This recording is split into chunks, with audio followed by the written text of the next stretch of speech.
I've been really lucky. When I first started playing, I had a sound that was just organic. It was just natural.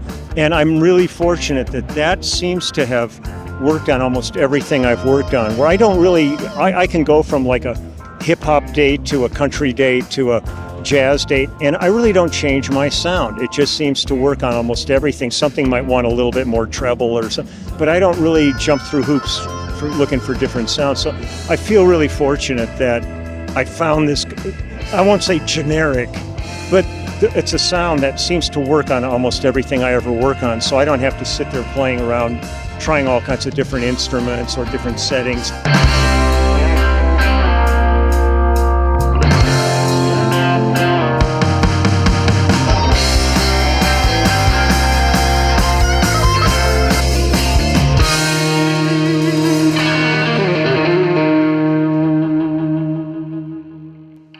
Day 3 at the Namm. We're with excellent Leland Sklar. How's it going? Where? He owes me money. It's you too? Yeah, no shit. He's a bass player. Of course he owes me money.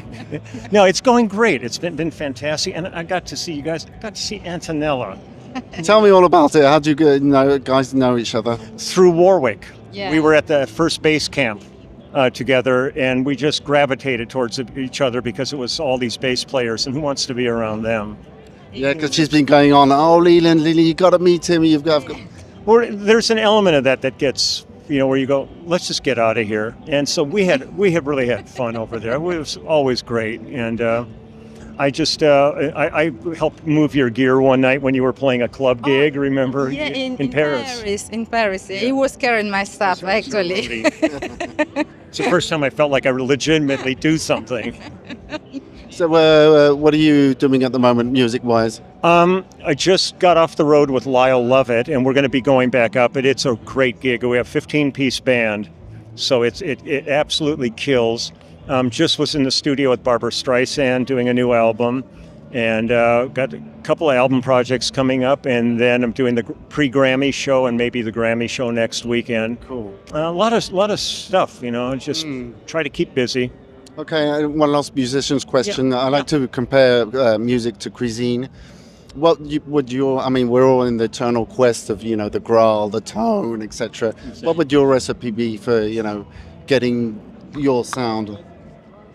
I think just a bowl with a whole lot of grease in it, and then throw a whole bunch of good spices. Right. It may not taste good, but it sure as fuck looks good.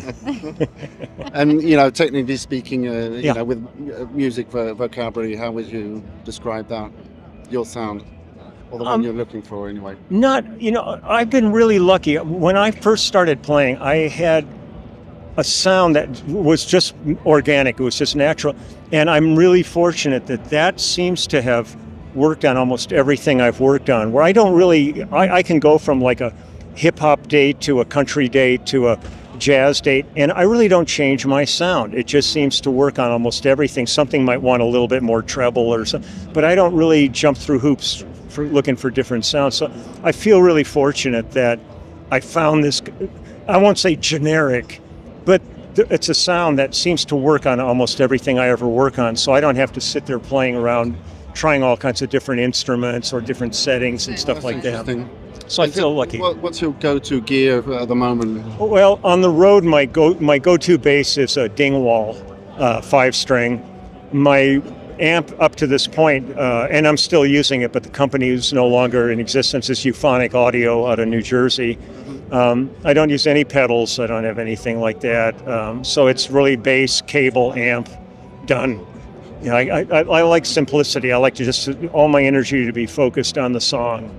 And not sitting up there, like stomping. I carry a few pedals into the studio with me, like a OC2 and things like that, a Boss. But for the most part, most engineers I know, they want an absolutely pure bass sound, and they can always regenerate it later with some effect on it if they want. But there's times where when I have used an effect, and then I heard the song finished, and I wished I hadn't used it because I didn't know what they were going to add, and suddenly, if I would have not used that, the bass would have sounded better. Because that's the problem of basics. When you're doing basic tracking, you don't know what it's going to be like when they add horns, strings, background singers, other instruments. So sometimes we're just there with like 3 or 4 of us, and you're putting down a pretty skeletal structure. So you kind of want to do things that you can anticipate what they might be doing afterwards, so that you're not in the way, or make sure you play enough if they're not going to put something that you're actually carrying that then. Okay. One last question, and I'll let you guys go. How would you describe Antonella's bass playing? And I'll ask you the same question about him. Well, the first time I heard her was at the camp, and I was completely enamored with her playing. The thing I've loved is watching videos and stuff, because as good as your playing is, your presence on stage is as strong as your playing.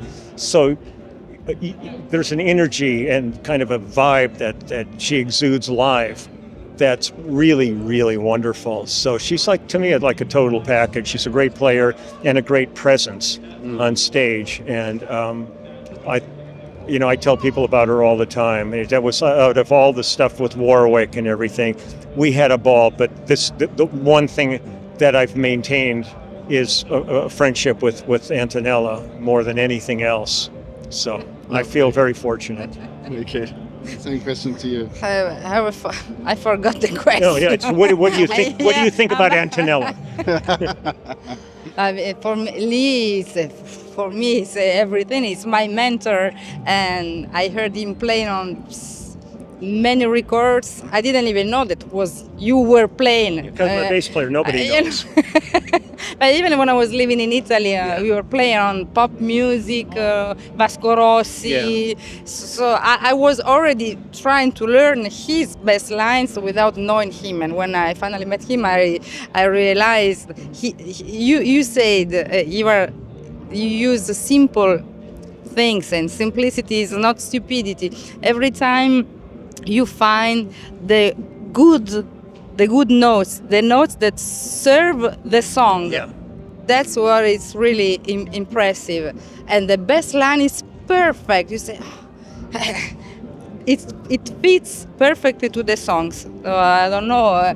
That's a gift you have. It's a gift for the world. It's a gift for the music. Yeah, and also I was lucky that when things started, it was with people like James Taylor and Jackson Browne, who are such great songwriters that the song didn't even really need you. So you were finding things that would just fit in and help move it along and maybe add a little thing, rather than a song that's so weak that they're expecting you to do tons of things to carry the song. And that's, for me, it's been my whole career. It's like you just said it. You serve the song. At the end of the day, that's the important thing. And you want the artist to be happy, too, with it, because their name is on the record or on the marquee of the building. So you want to make sure that at the end of the day, they're happy. You don't want to have them leave pissed off going, that sucked, it's not good. It's not good. Lovely. Well, thank you very much. That's a lovely conclusion. So nice to meet you. It's an absolute pleasure.